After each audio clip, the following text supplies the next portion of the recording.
Joining us now is a member of the Judiciary Committee, House Freedom Caucus Congressman Ron DeSantis. Congressman DeSantis, great to see you. What do you make of Mueller's appointment and what Jason Chaffetz had to say about why is there a need for special counsel in the first place?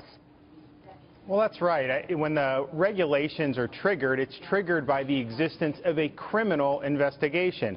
And in Rosenstein's letter, he pointed to Comey's testimony from March in which Comey identified a counterintelligence investigation. So I go back and think about things like Hillary Clinton's email investigation, where you had the President of the United States, President Obama, saying there's nothing, publicly saying there's nothing to see here. Loretta Lynch meeting with Bill Clinton. They didn't even do a grand jury, and yet there was no special counsel there. There was no special counsel for the IRS matter, even though you clearly had interference with the 2012 election because the conservative groups who opposed Obama were targeted. So I look at those examples where there wasn't one, and I don't think there's enough factual basis to trigger the regulations. However, having said that, I mean, I think if you're going to do it, somebody like Mueller is probably a good choice because I think he's been around the block, and I think he's probably going to go where the facts lead him. The danger of when you have a special counsel is if somebody who's out to get and just rack up a bunch of convictions, that could end up being running amok. So I think he's probably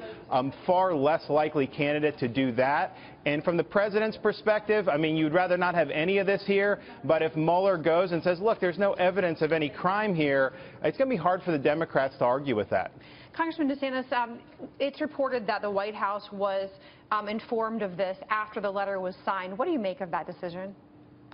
I think that's probably standard. I mean, the Justice Department acts on these regulations. There is a regulation about whether a special counsel shall be assigned. I don't think personally that reg was satisfied, and we'll probably ask the Deputy AG about his decision-making in that regard in the Congress. But once that happens really free of presidential interference. Congressman Mitch Rochelle, the markets are getting a little anxious about the agenda, and is it possible that this special counsel and the investigation that will ensue and the press that it will get will start distracting the members of the House and the Senate from the agenda at hand?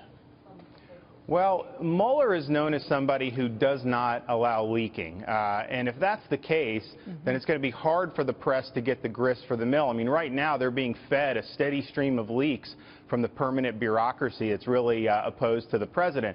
And so Mueller, it sends his shop, if they clamp down on that, then actually it may give us a little more breathing space because it won't all be done in public and it won't all be a feeding frenzy, which it's basically been. I mean, you have, one story after another. These anonymous sources say this former official says this. And when they say former officials, I mean, these are Obama people that are out to have an axe to grind. So that is kind of how it's been up to now. And so I don't know that it could actually get any worse in terms of creating a feeding frenzy environment. And here's the thing. We have a health care bill in the Senate. They have a working group together. They're either going to come up with the bill to get 50 votes or not. And if they do that, then they'll pass it, and that bill will pass the House. That'll be a victory for the president, and then you'll end up moving to tax reform. People are working on tax reform right now, but you're not going to pass tax reform until you do the health care. So I think that's all live, and I think it's incumbent upon members of Congress, not to take the eye off the ball. I mean, we got elected to do things on behalf of the American people, and we got to deliver on those promises. Well, if the White House, I hate to use the word chaos, but even Tucker Carlson said last night on his show, when you call over to the White House, it's not clear what's going on. So if they are preoccupied in the White House with whatever the latest foot-in-mouth issue or this investigation, when will you guys, the Republicans in Congress, just say we've got to move on tax reform without the lead of the president? Is that something that's being discussed? Well, in terms of health care, that is being done in the Senate. Now, the White House has been helpful with health care, and I think they're being helpful with tax reform as well. But ultimately, the president can't pass a bill. We're the ones that have to pass the bill. So I think it's helpful to have the White House's involvement, but I don't think it's necessary. I mean, we have a job to do. We should do it. I mean, we always told the voters, look, we can do all these great things. We have Barack Obama as president. He's going to veto this stuff. Just give us a Republican and we'll pass it all. We didn't say that it would be the president that was, we said we would do it. So I think we can do it. Obviously, it would help to have the White House not have to deal with any collateral issues, but we are where we are, and I don't think we can use that as an excuse. But tell us where you are on discussing tax reform package. Is that a point of discussion every day? What's on the table? What's off the table?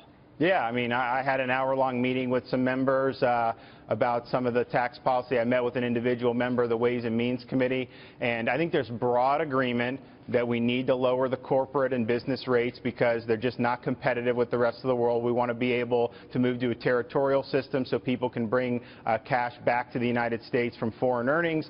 I think there's a broad agreement that our individual tax policies need to be simplified, and the code needs to be simplified. Now, there's going to be certain areas that I think could prove to be contentious, but I think the broad outline is there. And if you look at the president's proposals, if you look at what the House is doing, and then if you look at what you've heard out of the Senate so far, the broad strokes are there. I mean, tax reform's tough. I mean, you're going to have lines of lobbyists from K Street outside every member's office because when you have a 75,000-page tax code, that implicates a lot of people. And so I think we understand that, but I think we're committed to doing what's good for the taxpayer and what's good for economic growth. And I'll just point out a story that's out there today that the Koch brothers have joined together, overseen by Charles Koch, launching a multi-million-dollar campaign to drive President Trump's tax plan through Congress. So they're going to be pushing that with their own money.